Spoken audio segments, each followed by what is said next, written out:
Hello friends, स्वागत है आप सबका मेरे YouTube चैनल पर।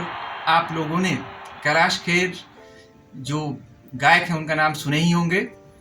आज वो कितना सफल इंसान है, लेकिन क्या आपको मालूम है उनके सफलता के पीछे उनकी दर्द भरी कहानी कैसी है। जब कैलाश खेर 4 साल की उम्र में थे, महज उस समय से ही अपने पिता को देख करके वो संगीत के प्रति रुचि रखने लगे। और जब हमारे समाज में कोई बच्चा स्पोर्ट्स और म्यूजिक में अपना रुचि दिखाता है तो समाज के लोग उसे आवारा ही होगा कहकर समझते हैं, और ठीक वैसा ही हुआ उनके साथ। उसके बाद वो 13 वर्ष की उम्र में समाज के ताने बाने की वजह से अपने घर को छोड़कर निकल जाते हैं दिल्ली पहुंचने के बाद वो लोगों को संगीत का ट्यूशन भी देना शुरू कर देते हैं, बच्चों को महज 150 रुपये में। उससे भी काम न चलने के बाद वो बहुत सारे काम करते हैं। वो चाहते हैं कि मैं संगीत सीखूं।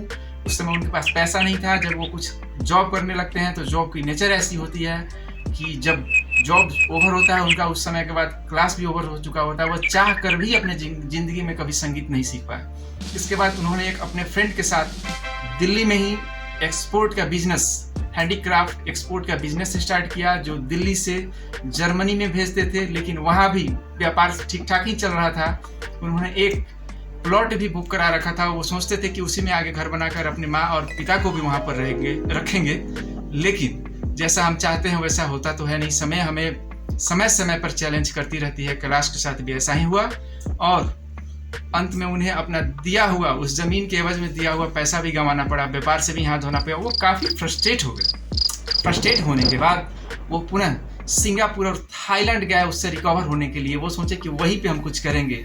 लेकिन 6 महीने के अंदर अंदर वो पुनः दिल्ली वापस आ जाते हैं। दिल्ली आने के बाद उनके घर वाले सोचते हैं कि कम से कम इसके करियर को लेकर आगे क्यों न इसको कर्मकांड की शिक्षा दिलवा दी जाए। और इसके लिए वो ऋषिकेश पहुंचते हैं। ऋषिकेश में जब वो अपने सहपाठियों के साथ अपने कक्षा में बैठे होते हैं तो उनके मन ही मन ये विचार चलने लगता है कि मेरा एज कहीं 20 और 22 वर्ष का मैं हो गया हूँ, और मेरे सहपाठी जो है वो 14, 15 और 16 साल के हैं। मैं यहाँ पर भी फिट नहीं हूँ। वो जो भी आज तक अपने जीवन में तब तक किए, उन्होंने अपने को कहीं पर फिट नहीं पाया और हर जगह असफलता। उसके बाद उन्होंने सोचा कि मुझे इस दुनिया में कोई जीने का हक नहीं है, और उसके बाद उन्होंने ऋषिकेश में बहती गंगा में छलांग लगा दी आत्महत्या के ख्याल से। जैसे वो छलांग लगाए कि उनका एक सहपाठी छलांग लगा देता है और उन्हें बचा निकालता है बाहर। उसके बाद वो पूछता है कि क्या तुम्हें तैरना तो आता नहीं है, तो तुमने क्यों कूदा? फिर वो कुछ बोलते नहीं है। फिर उनका साथी बोलता है कि कहीं तुम मरने का तो नहीं सोच रखे? तो वो बोलते हैं हाँ, मैं मरना चाहता हूँ। लेकिन वहाँ बच जाते हैं। उसके बाद रूम में जाते हैं। 1-2 दिनों तक अपने रूम से बाहर नहीं निकल पाते हैं शर्म से। और वहाँ पर उनके मन ही मन ये सवाल चलता रहता है कि मैं आज तक जो भी किया हूँ उसमें असफल, व्यापार में असफल, संगीत में असफल, यहाँ तक कि मरने में भी असफल। आपने पहली बार सुना होगा कि मरने में भी कोई आदमी असफल हुआ है।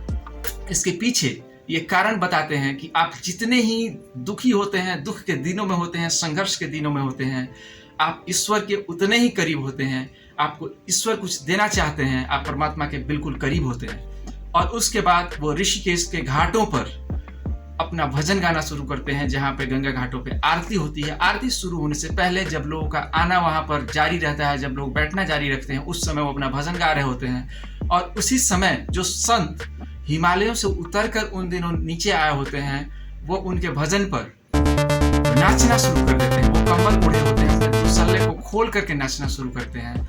लोगों को लगता है कि कैलाश के भजन में वास्तव में कुछ न कुछ ऐसा डिवाइन पावर है। लेकिन वही कैलाश खेर जब किसी प्रोफेशनल के पास जाते थे, किसी म्यूजिक डायरेक्टर के पास जाते थे, तो वो लोग बोलते थे your voice is not like hero type of voice, so why don't you try something else. देखिए, दुनिया है, दुनिया जो कहे वही हम कर लेंगे तो फिर सफल नहीं होंगे। कैलाश को कितने ने ये सजेस्ट किया कि क्यों ना तुम ढोलक या तबला बजाना सीख लेते हो। वो भी करने गए, लेकिन उसमें भी बताते हैं कि 2-2.5 साल चिलम भरने में, गुरुओं के चिलम भरने में ही मतलब बीत गया। वहाँ पर भी कहीं कुछ सीख नहीं पाते हैं। इसके बाद वहीं ऋषिकेश में एक दिन उनको एक स्वामी जी, जिनका नाम था संपूर्णानंद स्वामी जी, वो मिलते हैं और बोलते हैं कि तुम वही बच्चे हो जो गंगा घाटों पर आरती गाया करते हो, भजन गाया करते हो? वो बोले कि हाँ स्वामी जी, मैं वही हूँ। फिर उनसे पूछते हैं कि तुम क्यों इतना उदास देखते हो, तुम क्यों इतना मन ही मन चुप रहते हो, इसके पीछे क्या कारण है? वो बोलते हैं कि स्वामी जी, मैं मरना चाहता हूँ। मैं आज तक जितने भी व्यापार किया, संगीत की ओर आगे बढ़ना चाहा। मैं यहाँ तक कि माँ गंगा में भी कूद गया, लेकिन वहाँ पर मैं मरने में भी असफल रहा। इसके बाद स्वामी जी बोलते हैं कि ठीक है, तुम मरना चाहते हो, मैं तुम्हें वे बताता हूँ मरने का। तुम्हारे घर में कौन कौन है और तुम किन किन लोगों के करीब अपने घर में हो। वो बताए मेरी बहन, मेरे भाई लगायत के लोग। और बोलते हैं ठीक है, तुम अपने लिए बेशक मरो, लेकिन तुम अपने परिवार के जो लोग तुमसे करीबी हैं उनके लिए तुम आज से जीना सीख लो। और ये जगह तुम्हारे लिए नहीं है। तुम चाहो तो एक अपनी एल्बम भी क्रिएट कर सकते हो। मुंबई जाओ। वो मुंबई जाते हैं। मुंबई जाने के बाद भी वही हालात, जेब में 5-6 हज़ार रुपये थे और वो चौल में जा करके रहना शुरू करते हैं महज 50 रुपये प्रतिदिन के हिसाब से।